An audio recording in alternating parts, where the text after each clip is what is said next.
Hello students, today we are going to discuss one of the most important complication of DCLD or chronic liver disease, which is hepatic encephalopathy. The mechanism of hepatic encephalopathy is this, that liver, it detoxifies a lot of toxic substances which are normally being produced in our body, and when there is a failure of the liver, these substances, they are not detoxified and they crosses the blood brain barrier and produces neuroinflammation. One of the main substance which produces this neuroinflammation is ammonia, which is being produced in the gut. Plus there is increased production of bile acids and other toxic substances. What are the symptoms of hepatic encephalopathy? Hepatic encephalopathy patients in the initial phases produces with mood and personality changes. There is inverted sleep rhythm. That is, the patient starts sleeping more in the morning as compared to the night, and finally, his conscious level, it starts to deteriorate. And first of all, there is a mild unconsciousness, and then there is a deep coma in the later phases of the hepatic encephalopathy. So, as far as the management of the hepatic encephalopathy is concerned, there are basically two components of the management. First of all, we need to decrease the production of the toxic substance which is not anymore being detoxified by the liver. That is, the production of ammonia must be reduced. And secondly, we need to identify any factor which can precipitate hepatic encephalopathy.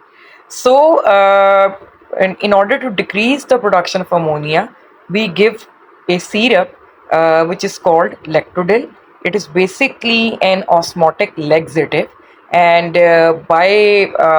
producing purgative effect, it cleans the gut of the bacteria which usually produce ammonia.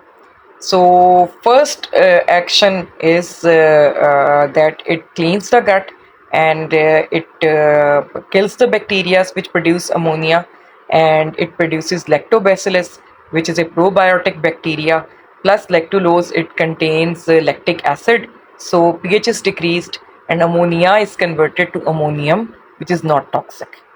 So these are three or four main actions through which lactulose, it helps to treat hepatic encephalopathy.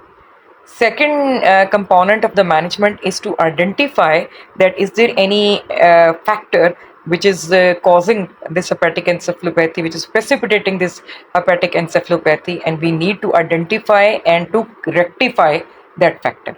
These factors, they can be mainly constipation, which is seen in our admitted patients, and secondly is acute hepatitis, acute insult because of hepatitis A, E, or B. It can be hypovolemia, it can be any excessive dietary proteins, use of drugs, and electrolyte imbalance that needs to be corrected. So this is a brief summary how we have to manage one of the major complication of DCLD, decompensated liver disease, that is hepatic encephalopathy. I hope this video will be helpful for you. Thank you for watching.